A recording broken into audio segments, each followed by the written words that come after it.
मेरा नाम सुमन है। मैं और मेरे पति राजेश एक बड़े शहर में रहते हैं। उनकी अच्छी नौकरी है। शादी के बाद में राजेश के साथ ही उनके फ्लैट में रहने आ गई थी। वो यहाँ करीब 1 साल से रहते थे। वो सुबह काम पर चले जाते थे, मैं घर में अकेली रहती थी। शादी के पहले से ही मुझे घर का काम करने में कोई दिलचस्पी नहीं थी। मैंने घर का काम करने के लिए एक नौकरानी रखी। उसे मेरी बिल्डिंग में काम करने वाली से पता चला था कि मुझे नौकरानी की जरूरत है। उसने अपना नाम राखी बताया। दिखने में सुंदर थी। वो हमारे बिल्डिंग के पास की बस्ती में ही रहती थी। वो जब मुझसे बात करने आई तो मैंने उसे रख लिया और अगले दिन से काम पर बुला लिया। अगले दिन सुबह सुबह ही वो मेरे दरवाजे पर आ गई। राजेश के ऑफिस का टाइम सुबह 9 बजे का है। वो रसोई घर में अपना काम कर रही थी। राजेश ऑफिस के लिए तैयार होकर बाहर नाश्ता करने के लिए आए। आते ही उन्होंने राखी को देखा। राखी को देखते ही वो किसी सोच में पड़ गए और राखी ने जब उन्हें देखा तो उसके चेहरा भी बदल गया। राखी उन्हें कुछ देर ऐसी ही देखती रही, फिर अचानक उसकी नज़र मुझ पर पड़ी। जब उसे दिखाई दिया कि मैं उसे देख रही हूं तो हड़बड़ा कर वो फिर अपने काम में लग गई। राजेश के साथ भी ऐसा था। राजेश और राखी जिस तरह से एक दूसरे को देख रहे थे, उससे ऐसा लग रहा था कि यह दोनों की पहली मुलाकात नहीं है। मैंने राजेश से पूछा कि क्या तुम इसे जानते हो? वो बोले कि हाँ, देखी सी लग रही है, शायद यही बिल्डिंग में काम करती होगी, आते जाते देखा होगा। मैंने भी सोचा हाँ, हो सकता है। उनके जाने के बाद मैंने राखी से बात की, पूछा कि पहले इस बिल्डिंग में कहाँ काम किया है। वो बोली नहीं मैडम, यहाँ तो मैं पहली बार आई हूँ। राखी फिर मुझसे पूछती है, मैडम यह आपके पति है? मैंने बोला हाँ, क्यों, क्या हुआ? वो बोली नहीं मैडम, कुछ नहीं, बस ऐसी ही पूछा। अगले दिन राखी काम पर आई। मैंने रात तक कुछ काम किया तो मेरी नींद देर सी खुली। मैं अपने बिस्तर पर सो रही थी। राजेश उठकर तैयार हो रहे थे। थोड़ी देर बाद जब मेरी नींद खुली तो राजेश कमरे में नहीं थे। मैं उठकर बाहर किचन की ओर गई। मैं दरवाजे पर गई तो जो मैंने देखा वो मैंने सोचा नहीं था। राजेश गुस्से में थे और राखी उनके आगे हाथ जोड़ रही थी। 1 मिनट के लिए मुझे लगा कि कहीं मैं सपना तो नहीं देख रही। उन उन दोनों ने अभी मुझे नहीं देखा था। मैंने वहीं खड़े होकर उनकी बात सुनने की कोशिश की, लेकिन उसी पल राखी की नज़र मुझ पर पड़ गई और वो फिर अपने काम में लग गई।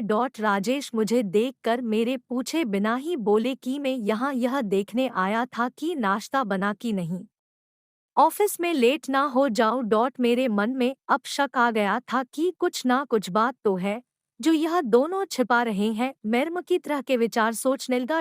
राजेश के ऑफिस जाने के बाद मैंने अब राखी से पूछा, क्या बात कर रहे थे वो तुमसे? उसने कहा मैडम कुछ नहीं। उसने भी मुझे कुछ नहीं बताया। मैंने सोचा कि उसे नौकरी से निकाल देती हूँ, लेकिन फिर मैंने सोचा कि अभी उसे निकाल दूंगी तो पता कैसे चलेगा कि बात क्या है। में दिन भर यही सोचती रही। सोच रही थी कि उनसे सीधे सीधे पूछ लेती हूँ। शाम को वो घर आए। हम बैठकर एक साथ खाना खा रहे थे। राखी किचन में खाना बना रही थी। मैंने ऐसे ही कहा कि दाल में नमक ज्यादा डाल दिया है। कैसा खाना बनाया है? राजेश राखी के सामने ही कहने लगे, नहीं ठीक है, अच्छा है, ऐसा ही खाना बनाती रहना। मेरे पति यह क्या कर रहे थे? एक नौकरानी की इतनी तरफदारी। रात मैंने फिर सोचा कि उनसे पूछूं, लेकिन मुझे पता था कि वो फिर यही कहेगे कि कुछ नहीं। रात को ही मैंने सुबह के बारे में सोच लिया था कि मुझे क्या करना है। मैं सुबह फिर बिस्तर पर आंख बंद करे लेटी रही। राजेश उठकर तैयार हो रहे थे। मुझे लगा था कि आज भी शायद यह किचन में जाएंगे, और वैसा ही हुआ। वो किचन में गए। मैं भी चुपके से उनके पीछे गई यह देखने की आज राजेश क्या करने वाले हैं। राजेश ने आज भी कुछ किया। आज राजेश राखी को रुपए दे रहा था। मेरे घर में यह क्या हो रहा था। 3 दिन में इस नौकरानी ने मेरे पति पर ऐसा क्या जादू चला दिया।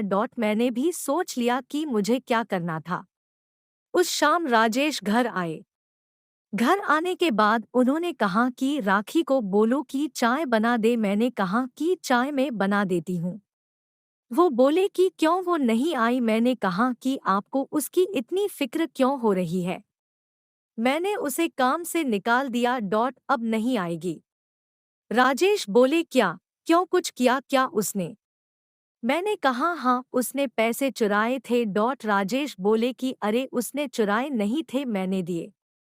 बस यही मैं सुनना चाहती थी। मैंने बोला क्यों, अपने क्यों दिए। वो भी इतने पैसे किस बात के लिए, कौन सी बात नहीं बोलने के पैसे आप उसे दे रहे थे। राजेश बोले तुम पागल हो गई हो, तुम पूछ रही थी कि मैं उसे जानता हूँ या तो सुनो। राखी की एक लड़की है, करीब 7 साल की।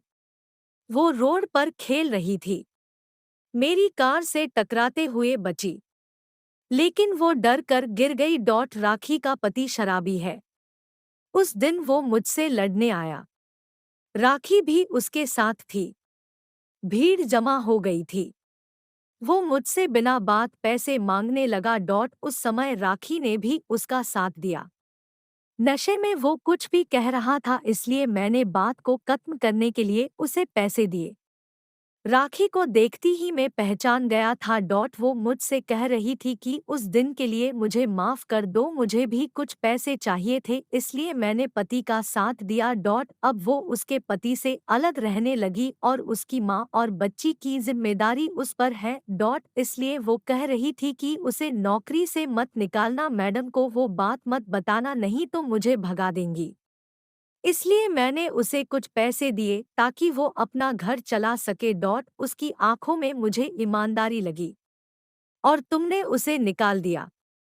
यह काम उसके लिए सहारा है लड़ने का, भूख से, गरीबी से वो मेहनत कर रही है, कुछ गलत काम नहीं कर रही है। मुझे उनकी बात सुन बहुत अफसोस हुआ। मुझे ना वो सब सोचना चाहिए था, ना उसे काम से निकालना था। मैंने कहीं से उसका नंबर मांगा और फिर उसे काम पर बुलाया। जब वो आई तो उसकी आंखों में आंसू थे। मैंने कहा कि तुमने तो मुझे बहुत कुछ सीखा दिया, मुझे माफ कर दो। राखी अभी भी हमारे यहाँ है, बहुत मन लगा कर काम करती है। उसकी बच्ची भी आती है, बहुत प्यारी है। भगवान मेहनत करने वाले के साथ।